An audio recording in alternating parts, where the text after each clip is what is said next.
Hello, this is Michael Moore, and this is Rumble. Welcome to my podcast, and we're driving down the road here in Iowa. We're on the campaign trail. As if you've been listening to this, I'm here helping out a particular senator from Vermont who's busy this week. He's got jury duty in D.C., and you know how that is. You know, we all have jury duty. And you got to go. Everybody's got to participate, and he finally got stuck with jury duty. This is a big jury. There's like 98 other people on the jury, you know. So he couldn't come to Iowa. So myself and Alexandria Ocasio-Cortez and Congressman Mark Pocan from Wisconsin is here, and we've had some wonderful music from Mike Posner. Anyways, last night I was with Mike, and we were at another event with AOC and Phillip Agnew, who started the group, the Dream Defenders, and Stacy Walker, who is an elected official here in the state of Iowa. 5 of us, actually, were going to speak on stage for Bernie in his stead, and we were backstage, and Alexandria hadn't arrived yet by plane. She was coming from D.C., from wrapping up her day in the House of Representatives there. So we were waiting for her, and we were backstage. And I walk into the room backstage, and these other 3 guys are already at work. They're doing an a cappella version of a Eminem song, and so I'm going to play for you a little piece of that, but mainly the discussion that we had as we were waiting for Alexandria. So before I do that, I want to thank our underwriter for today's episode of Rumble. Our underwriter today, supporting me and supporting this show, is Anchor Podcast Platform. They're the free podcast company, entirely free. You want to start your own podcast, you go to anchor.fm or the Anchor app, and boom, it's right there. They'll help you with that. And once you got your podcast going, they will distribute it to Spotify, to Apple, to all the platforms, and none of it costs anything. They literally do this for free. They're on their own mission, this organization, to have audio and podcasts be in the hands of the people. To what they call democratizing audio is their mission. So I encourage you to check them out. They support this podcast, and most of all, they support me being able to say what I want to say in the way that I want to say it, without any filters or censors or big money people saying you can't say that. So be sure and check them out. All right, are we ready? We're gonna go to last night. We're at the University of Iowa in Iowa City, Iowa, and we're all waiting to go on stage. AOC hasn't arrived yet, so myself, Mike Posner, Phillip Agnew, and Stacy Walker we're all sitting around a table talking about what's what right now, just 9 days before the Iowa caucus. So let's open the door here, and their Eminem jam is already in progress.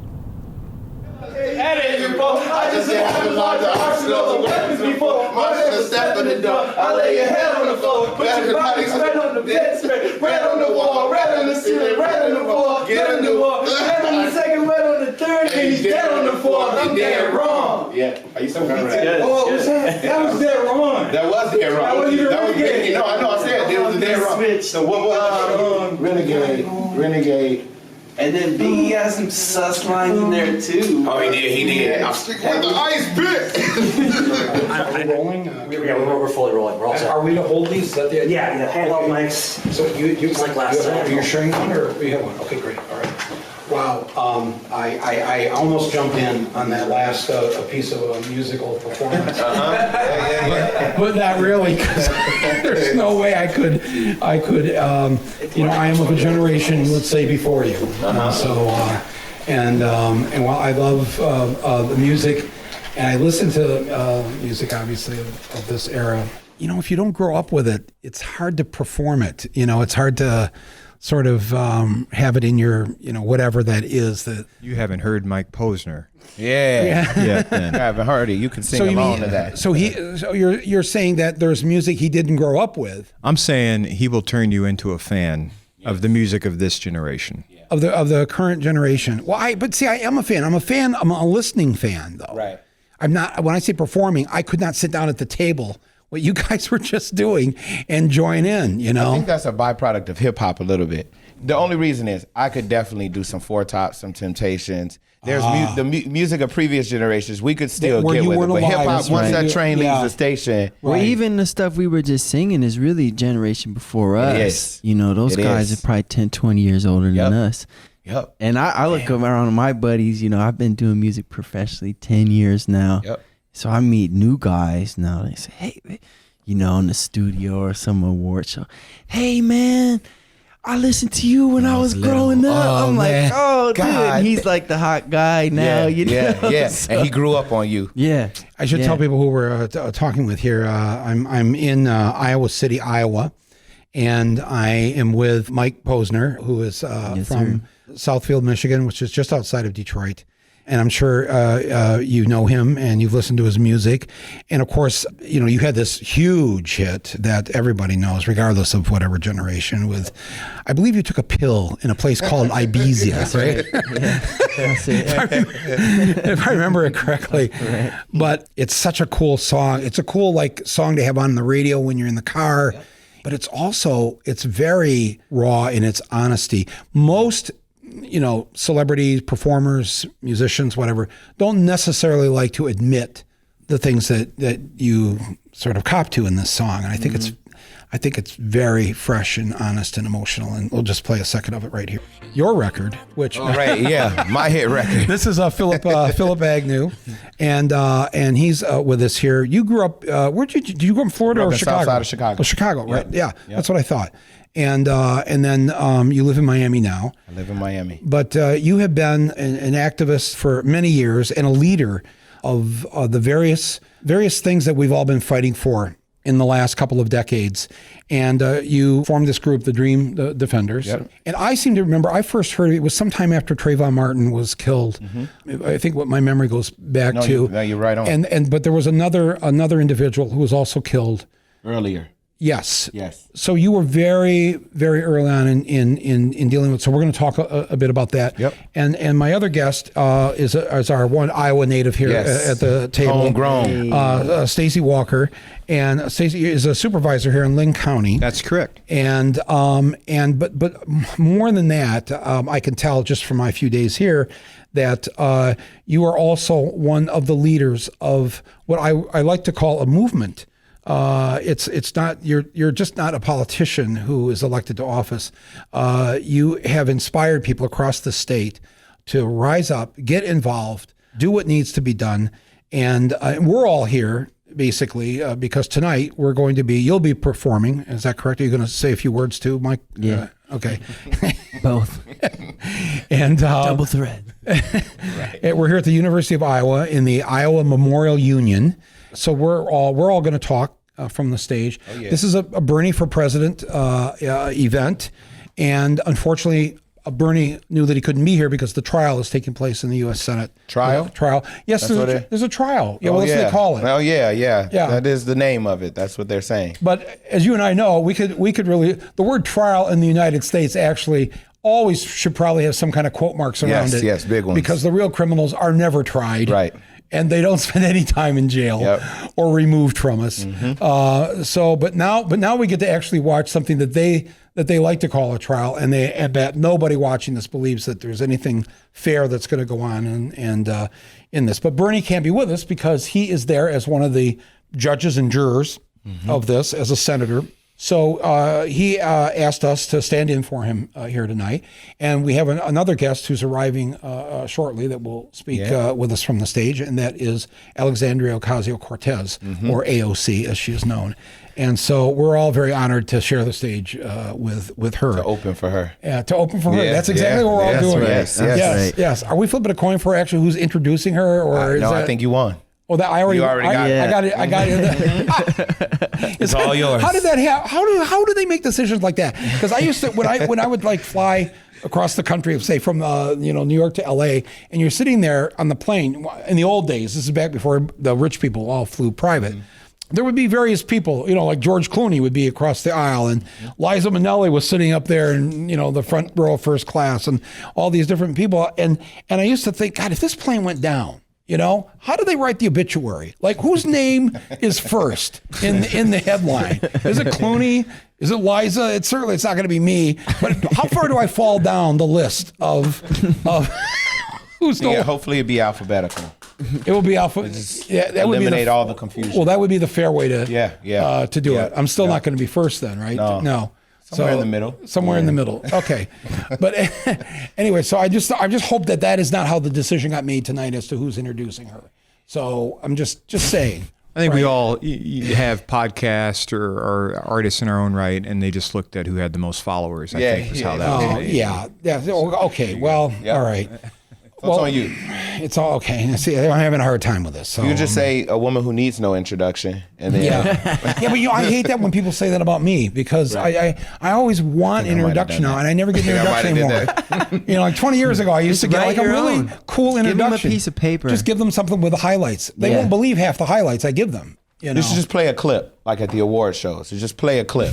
Travel with the video on the USB. Oh, that's good. Yeah, just show the clip. Yeah, just run that That's beautiful actually footage. I'm going to do that. That is a great. I am a filmmaker. I know how to do this. Yeah. I could.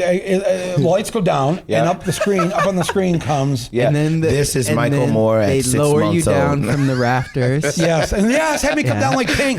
Yeah, on that thing that she comes every day at the Grammys. You do a few tunes, a few outfit changes, and you're out of there. Yep. I like this idea. Mm-hmm. He was one of America's most well-known Eagle Scouts. Yeah. Tire of great knots. He Starter knew how of to all tie fires. all kinds of knots. And even though the Boy Scouts didn't have cookies like the Girl Scouts, he found a way for his troop to make and eat cookies.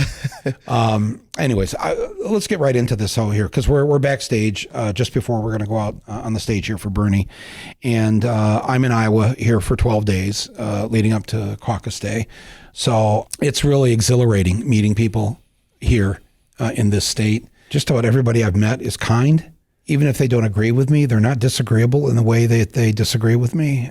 I don't know if I've been received the correct impression yet. They must get wackadoodle over something here, right? I mean, Stacy, you would know. Yeah, hot dish casseroles, I think, are probably the most controversial thing that's happening in the state. Now, what does that mean? Why would that be controversial? A hot dish casserole. You bring the wrong casserole to a function, and people can get bent out of shape. Yeah, you'll be judged by the casserole. By the people at the function. You got to bring the right hot dish to the function. I see. Yeah. Hey, Bez, we should, at one of the events here while we're here for these 12 days, let's bring a casserole and let's just see what happens. Because it may rip the mask off the Iowa nice. That's right. Right. And see the real kind of Hawkeye cyclone. That's how you do it. That's one way. That's one way to do it. But I think you're right. The folks here in Iowa are wonderful. And every 4 years, we have this incredible opportunity to have an outsized say in who we think should be the leader of the free world. And thank you for acknowledging it's an outsized responsibility. It is. Yes. I've been on record talking about how interesting it is that Iowa, which is a state that is not representative of the rest of the country, and it's landlocked. Right there, that should be a disqualifier for being the first in the country. Okay, there's no water. Okay, so we got to be on the coast in order to be important in Michael Moore's world. No. I think I was important. No. You're part of the Big Ten here. Yeah, that's right. So we have a brother and sisterhood thing going on. Yeah, so we love Iowa. I'm a little confused by why University of Iowa has stolen the colors of the University of Michigan. If you ever watch, they're maize and blue. They're maize and blue, and this is kind of a golden blue. Yeah, black and gold. Black and gold. It is black and gold. Yeah. You're kidding me. That's black, Michael. Come on. And my TV's all fucked up. Yeah. I gotta get the color this whole time. We got to get Brother Michael a better TV. Yeah. Oh, come on, man. He's been looking for beef with Iowa. Here it is. So I can't even do that. I can't even go there on that they stole Michigan's colors. I'm really glad we told you that before you hit the stage today. Yeah. You saved me some huge embarrassment. You know I was going to go there. Yeah. Like, I mentioned the importance of water. I mean, Yes. as the earth is 3/4 water. Yes. Yeah. We are 70-80% water. Each human being is water is the basis of our lives. And so you have to survive here without water. Like, in other words, my point is that as people headed west, white people I'm referring to, stopped here and decided to settle here, knowing there was no fucking water. Yes, I will never understand that decision, but we are here.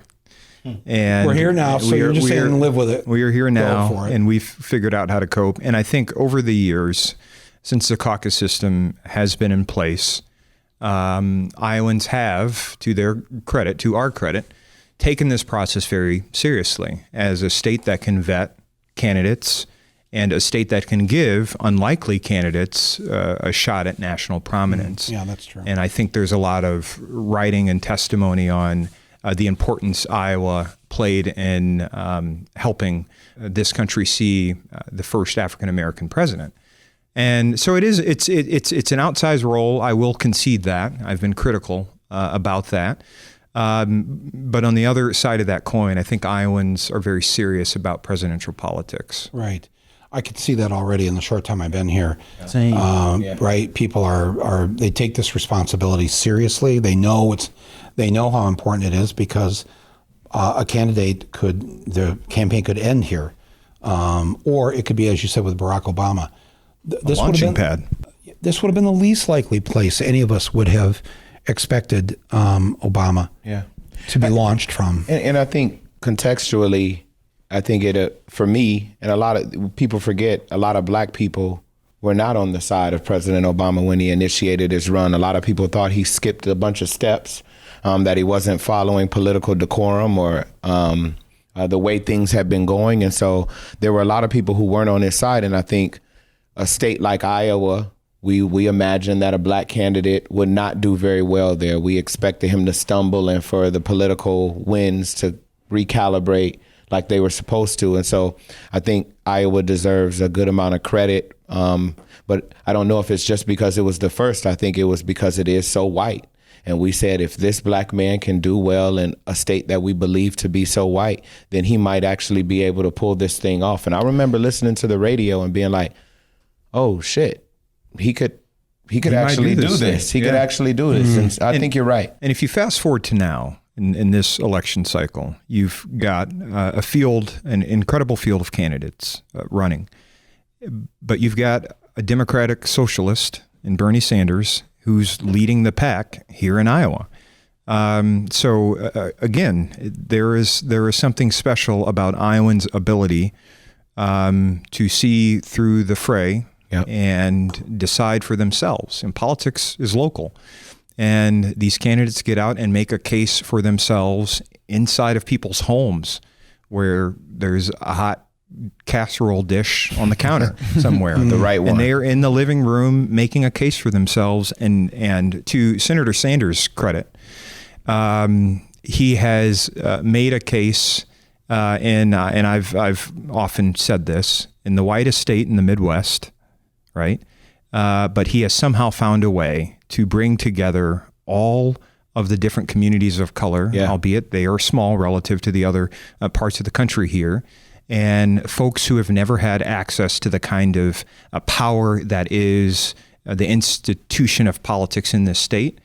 And he's found a way to provide a message that resonates. And so he's amassed the most diverse coalition of supporters in the whitest state in the Midwest. And I think he deserves a lot of credit. And I think Iowans deserve a lot of credit for supporting this person in the way that they do. Yeah. Yeah, that's also been the other amazing thing I've seen is the level of his support here is much more intense than I had expected. Yeah. And everywhere we've gone, and especially obviously with young people, there is a massive amount of support for him.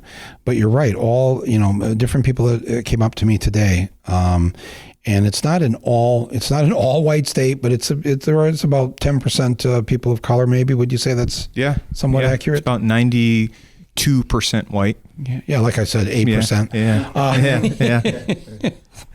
And what is that line that he crosses where he just people they're not judging him by his age. They're not judging him by his color. They're not judging him by, and nobody mentions the fact that with Bernie, we're going to have our first Jewish president.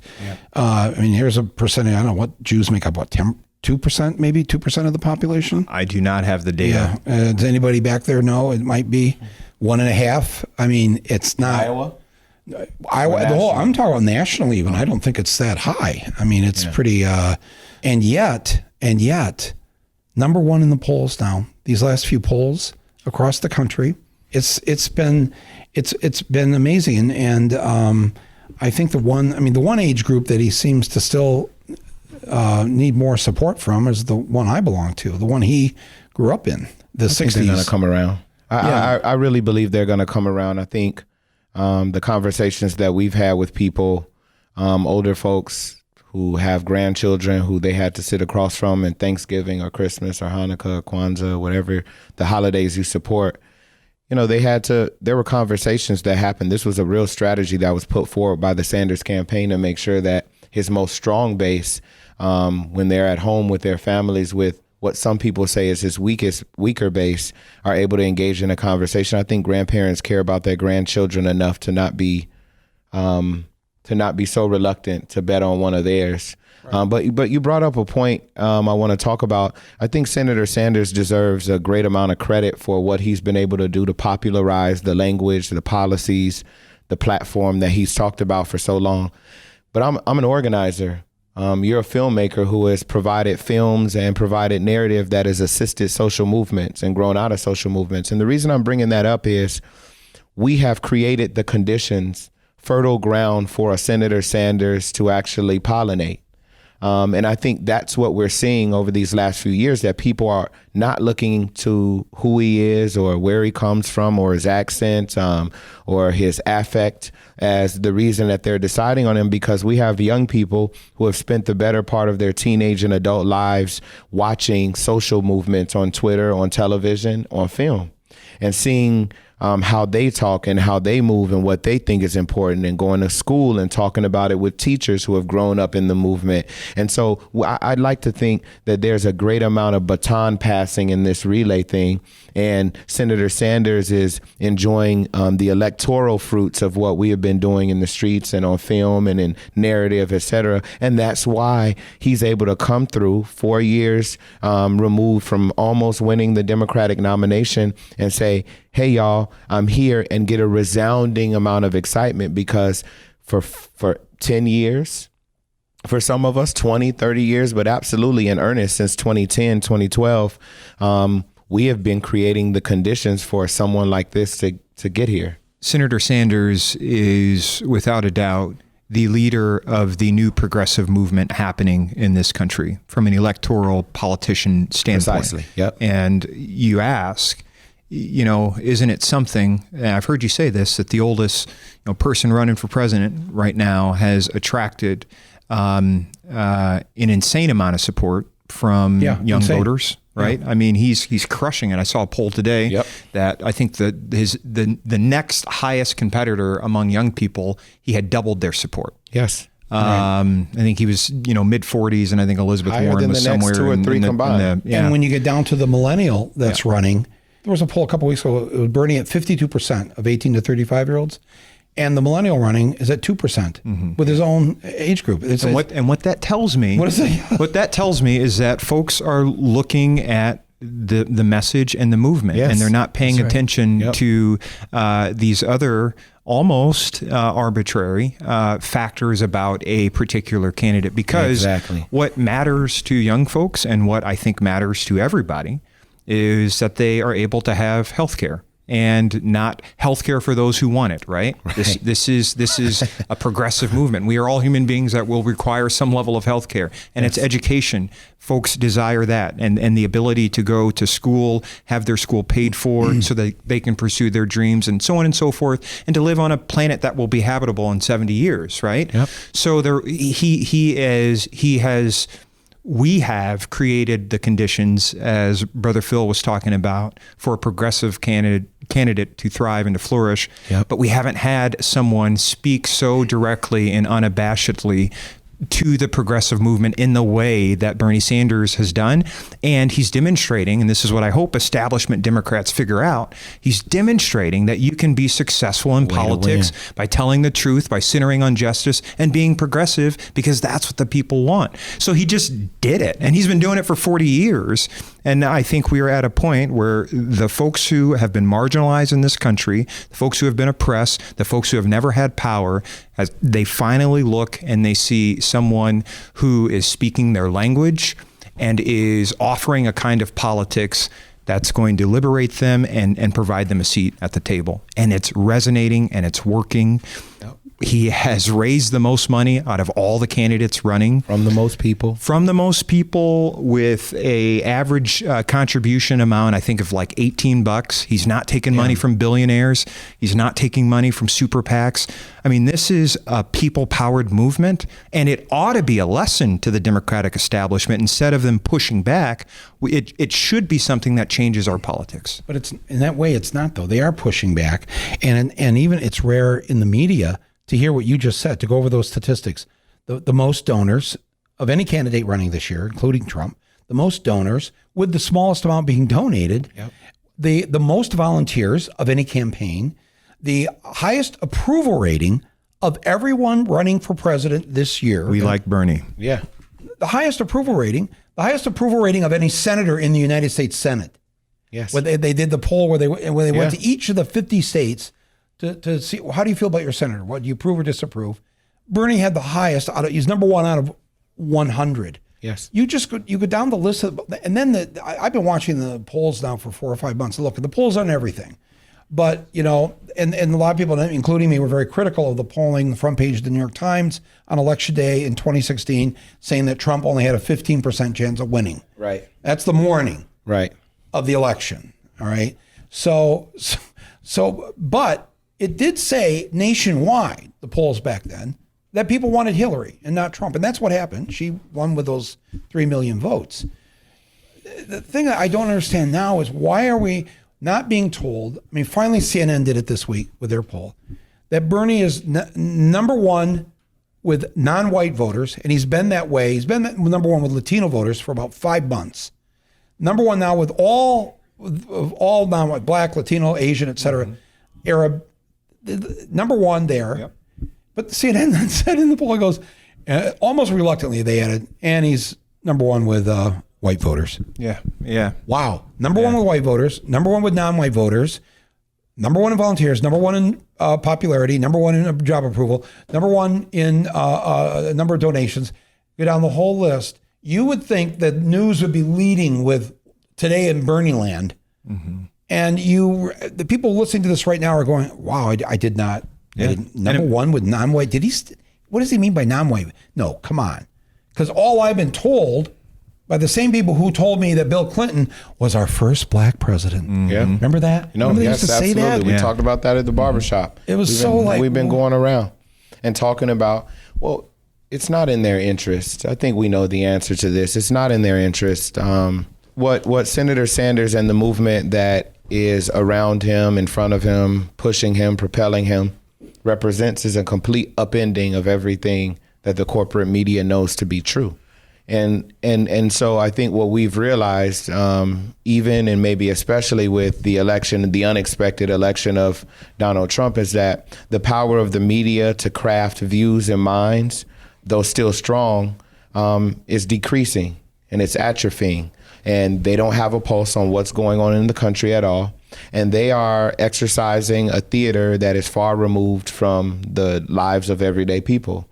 And, I think Fox is a different animal. I think Fox is, if you don't know it now, far and away the number one watched news station in the country by the most people. So Fox is operating in a different terrain, and we can get into that. But when you look at the mainstream media outlets that we may frequent, MSNBC, CNN, they're completely removed and divorced from what everyday people are thinking and talking about. And when we're talking to young people, when we're going to barbershops, they couldn't tell you the last time they watched CNN or MSNBC. Right. They couldn't tell you. Only time I watch it is when I'm in the hotel and I already watched all the games the day before, so there's no need to watch ESPN. Well, I totally agree with that. One of the, as you were reciting the polls, another one that's really important is when folks are asked independently about issues, who do you trust the most on the environment? Bernie Sanders. Yeah, by far. Who do you trust the most on healthcare? Bernie Sanders. Who do you trust the most on the economy? He's up there. He's number one in almost every single issue that people are telling us matters to their lives. But to go even further than Brother Phil, this is about power. Yeah. And Senator Sanders represents a direct threat to establishment types on both sides of the aisle, Republicans and Democrats, who have had power for generations in this country. And what the senator's platform threatens to do is transfer political power from the hands of establishment types to the people. And the people understand that. That's why he has so much support from working class people, right? From Americans who need that break. They've been doing everything that they were told and taught to do. Get a job, go to school, work hard, do all of these things, and yet their lives, there's no material progress in their lives. And you've got candidates running like Joe Biden, who last summer said to a group of super wealthy donors in a posh hotel in Manhattan, if I'm elected, nothing is going to fundamentally change. Yeah, don't you worry. And these people, that are supporting Bernie Sanders, they didn't need Joe Biden to say that to them. They know that for the most part, a president has not had a material impact on their lives, and it's going to be business as usual, Republican or Democrats, right? But now you've got Bernie Sanders, who is leading a progressive movement, and that is important to point out that he's solidifying support from all of these constituent groups that need help. Right? Now you've got Bernie Sanders coming along saying, we got Republicans and Democrats who aren't doing the things they need to do to improve your lives, and we're going to change that. And that is threatening. That is a huge threat because when you say it's a movement, that's what's really going on here. That's why he's so high up in the polls. That's why he's doing so well, because people say, well, who's going to vote for him? How's he going to win? Is he electable? I like Bernie, but can he really beat Trump? And I try to explain to them, you understand that when you're voting for Bernie, you're not just voting for Bernie, you're voting for me. Mm-hmm. You're voting for those nurses. The nurses are all behind Bernie. Yeah. The number one profession of the donors. Educators. Yes. People who work in teaching and education profession. Yeah. That's who you're voting for.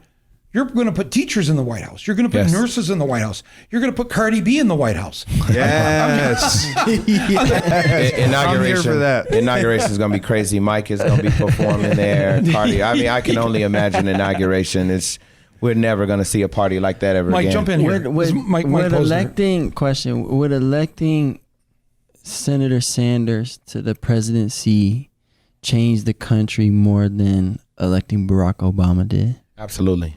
I think that's undeniable, indisputable. The changes may be different. Mm. And if I can take the rare occasion to talk about some positives about the Obama administration. I grew up as a kid, and every black kid when they grew up said, you know what I want to be when I grow up? I want to be the first black president. And everyone oohed and ahed and said, that is so cool, but it will never happen.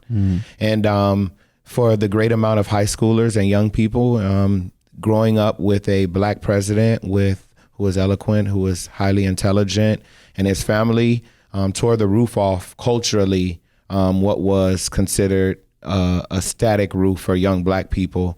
And I think he represented a lot of positivity for a lot of black people and what was possible in the country. And substantively, the material conditions of people did not improve. And I think that's actually what caused a lot of the anxiety and the angst that came out of 2010. We looked at ourselves and we said, we have a black president who looks like us, yet we are being murdered in the streets. We are living lives, walking dead. We are being thrown in jail. We are deporting more people than any other president. We are treating drones like Call of Duty and sending them out every day and murdering at a rate that we've never seen. And so I think the dissonance of having that great roof being lifted off and then having the floor fall out from under most people in the country at the same time really, really created the conditions that we have in the social movements. And what Senator Sanders represents is a paradigm shift in the Democratic Party that we've never seen. whereas President Obama represented a change in culture.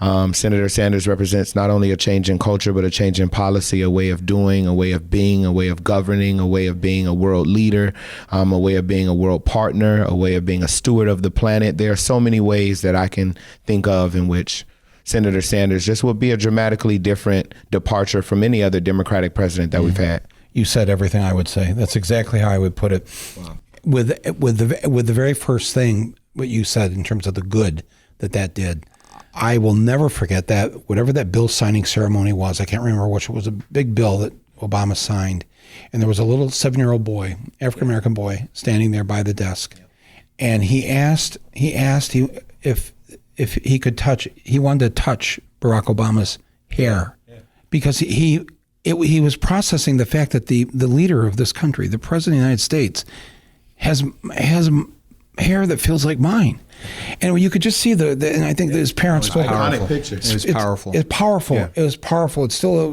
kind of wants to induce tears thinking about this, because right there, Barack Obama, if you had done nothing else, you have just liberated not only every little 7-year-old, 6-year-old, 10-year-old black boy and girl. You have also liberated white America if they want to choose to be liberated from the way that they were raised and the way that we've thought about this country from the beginning. That right there was like, okay, man. And yes, all the things, discipline. I was a month into after he wasn't even Timothy Geithner. Timothy Geithner and Larry Summers. Yeah. So running our economy from Summers from Goldman Sachs. Yeah, the architects of it. I want to jump in here because I think it was a very enlightened question that Brother Mike posed, which I think underneath the question it gets at what really is the difference between a Democrat like Barack Obama, Hillary Clinton, Joe Biden, and the Democrats like Bernie Sanders, AOC, Rashida Tlaib, Ilhan Omar, so on and so forth, right? Like, what is that? Because this is what the Democratic Party is confronted with. We have factions in the party, and I think we're trying to decide: do we continue down the course of neoliberalism, or are we going to truly liberate this country and walk down the path of this new progressive left, right? So I think that's, for me, that was part of the question. And before I answer, and I think everything that was said was right, I want to give Brother Barack a little credit because there were some things that were meaningful. There were a lot of things that were meaningful that came out of the Obama administration. I do think he had some constraints, having been the first African-American president, and was very conscious of the fact that by virtue of being a black man, we couldn't move as fast on a lot of issues that had he been a white man, right, we probably could have moved a little faster and have been shielded from some criticism that would be coming from the left and the right. What are some of those issues? Yeah, sure. I think he engineered an agreement on the Iran deal that I think constrained Iran's nuclear development, that added to our global security. I think the Affordable Care Act was a step in the right direction. When you have the House and the Senate and the presidency, he should have went all the way. But it was a step in the right direction, and it got rid of pre-existing conditions. It allowed people to stay on their parents' health care. We should have already had a single payer system in this country, right? That was a misfire, but it helped, right? It had a material impact on people's lives who were uninsured. I think the president coming in to an economy that was falling apart. Mm-hmm. Now, there are substantive disagreements on the measures he took to save the economy, but it is an undeniable fact that we did not slip into a Great Depression largely because of the actions of that administration. And again, there are substantive arguments as to how you save an economy, but he did, and that was a big challenge for a relatively young politician to have to walk into and do something about. So with all of that said, the difference in my mind is this. You've got a President Sanders who understands that we've got 30 plus million people who are uninsured or underinsured, right? So don't even have a bad healthcare plan. They just don't have it at all, right? And instead of saying we're going to take a step in the right direction, the progressive left is saying, by virtue of being a human being, you have a right to health care. The progressive left is saying we don't need to take a step in the right direction on climate, right? We need a Green New Deal to save this planet. The progressive left is saying we don't need to slow walk legalization of marijuana, like Joe Biden is saying, right? We know that people of all ages use marijuana. We know that we have devastated an entire community of people in this country by locking them in jail for marijuana crimes when other folks, white folks, use marijuana at equal rates, and they haven't seen the full force and brunt of the criminal legal system like black communities have. We're going to expunge the records of these folks, let them out of jail, and we are going to invest in their communities to right this wrong. Whereas a neoliberalist approach would say we gotta be gradual about this. Yeah. This is the same language. Marijuana for all who want it. This is the same, yes, right? This is the same language that we've seen in other movements. The civil rights movement was confronted with gradualist, incrementalist solutions to the problem of civil rights, to the challenge of civil rights, right? And you had leaders like MLK, Malcolm X, Stokely Carmichael, so on and so forth, who were saying, nah, that minor step-by-step approach isn't going to work. And that is finally resonating with the people who have been marginalized, oppressed, and that's why they are flocking to the one and only candidate now. I used to say we had 1.5, but the one and only candidate in this presidential race that's saying these people can't wait for a baby step approach. Their lives are in danger. They need help now. It reminds me of that MLK quote. He said his most... I'm paraphrasing. I wish I had my phone. I'd pull it up and not butcher it. But he was saying his biggest challenge is not the outward racist, right, but the moderate white who believe. You notice a letter from the Birmingham jail. Yeah. Right. Yeah, absolutely. Silence of our friends. Who believes that justice can wait. Right. That's especially poignant for me. Yes. Because it hits me. I feel like that way. Guy sometimes. Well, especially because being, again, from the Detroit area, we look across the river, a half a mile from us there. Yep. And there's a country where not a single person went bankrupt last year because they were sick or had medical bills. Right. We look at a country that doesn't believe in mass incarceration. I mean, we literally have to. I mean, when Palin used to say that she could see Russia from her porch, we can see it. Yeah, we can go through a tunnel. It's actually the only place is south, and it's south of us. Yeah, that's true in Detroit. Yeah. It's and the Journey song about born and raised in South Detroit. There is no South Detroit. Right. South Detroit is called Windsor, Ontario. Okay, exactly. Yeah. So, but people like in Detroit, when you have politicians, you have people running for office suggesting that we have to be pragmatic, that these are the gradual steps we'll take, these half measures. Yep. And the people who live in Detroit, who live in Flint, they don't want to hear about that anymore. No. And they're sick of it.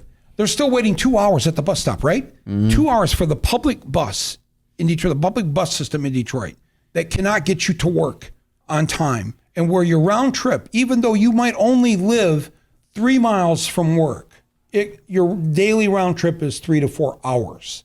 Literally you should just walk, and that's what people started to do. It's like, there's that one guy out by you where you grew up who walked 20 miles every day back and forth to work. And finally, the car companies saw an opportunity and gave this poor guy a car to get, advertising for themselves. But it's just, I think people are sick of these half measures. There's no halfway to climate crisis. There's no, where's the negotiated point to whether a woman has control over her own body? Right. What's that? We'll let her have half control. What's that? I mean, people are sick of this. I think this is why Bernie is doing so well. Yeah. Well, no, when you have a cancer and you go to the doctor, the doctor doesn't say, so what we're going to do is we're going to try to attack a small amount of the cancer right now. And then later on, we'll try to see if we can do a little bit more. Every doctor says we're going to aggressively attack this cancer with everything that we have, because actually that is the only way that it will be solved. To do it full is the only way that it happens. To do it half is to not do it. And so we've got people who are hoping that, a slow walk towards this thing. It's going to allow them to recoup whatever losses that they have in the midst of it. And so, incrementalism, and President Obama talked to us about incrementalism. I've been on the record about talking about what he said to us. The only way these things are going to be handled is through a comprehensive approach. Let me ask you this, because we got to get out on the stage here in a few minutes. About to tear this roof off. But we're going you're going to tear the roof off. We are. Let's go. What do I say to the person who stops me on the street, in the airport, whatever, when they say that they say, I really like Bernie. I like Bernie, but. And this all the information says the number one thing people want to do is remove Trump. Yes. That's job one. Yes. It's right there at the top. Got to get rid of Trump, and they're so afraid they want to vote for the person who's most likely to remove Trump. So even though they might like Bernie a whole hell of a lot, they're afraid. But they're afraid for everybody. They don't really know who's going to. And Biden this week put out an ad playing to this fear and said, now's not the time to take a risk. Go with the safe bet. I'm the safe candidate. That's exactly what he is. He's not going to, like. That's how we're going to lose. I think he's an incredible risk. Actually, that's what I say. He is in no way safe. This is a person, every time they talk on the mic, they fumble over their words. Every time a reporter asks him a question, they attack them. Every time an audience member asks him a question, they challenge them to some physical feat. Like, I always say that. Yeah, I think you hit him with facts. There's a poll out this week that shows all of the candidates head-to-head to Trump. Yep. Who wins? Bernie Sanders wins by the widest margin of all of the candidates running for president. Yes. And he wins in the states that we got to win, the swing states, right? Yep. So I say, this whole thing about electability, it's a nebulous thing anyways. Yep. But electability means head-to-head, who beats Donald Trump? Bernie Sanders outperforms Joe Biden on that metric. Every day of the week. When you talk about raising money, he's raised more money from more people, right? I mean, these are signals to me. I mean, nobody has defined what electability really means, but if I had to just, throw a dart at a wall and try to come to an idea of what it means, I would say those things. Yeah. And he's built this movement, including people from all across the color spectrum. Yeah. So he's building a coalition that will turn out to vote for him. That to me sounds like electability. What's your last line here to people listening to this podcast right now? What's the last last thing you want to say to them before we head out on the stage here? If you only had them for a minute, what would you tell people? I'll say, don't worry about this electability thing. Is silly. Vote for who you want, who represents what matters to you. Period. And that's why I'm here today. And 9 times out of 10, it's like you're saying, it's Senator Sanders. And if everybody just did that, we realize, hey, we're all kind of on the same page. That turns out to be electability. This is a movement. The people have to understand Stacey. That we are in an extension of a movement, and that this movement is bigger than a presidential election. So be encouraged, understand the gravity of this moment, and do what it takes so that when you are talking to your grandkids one day and they ask, what did you do during that new progressive movement to ensure a habitable planet, to ensure equal rights for all people, to ensure health care and education, you can say, I stood up and I was counted. So stay encouraged. That's right. And fight for this movement. Amen. Yep. Phillip, your last word. There are two types of people in the world. There are people who history happens to, and there are people who make history. And we have an incredible opportunity to go from being subjects to objects in our lives, and our great-great-grandchildren are watching. Dang. Yes, this has been great to have this a little bit of time with you guys. And tomorrow night, or actually tomorrow all day, we're going to be on the bus. We're going to go across the state of Iowa. Not me, bus, baby. We're going to end up in Des Moines and Ames. We're going to so we're at the University of Iowa tonight.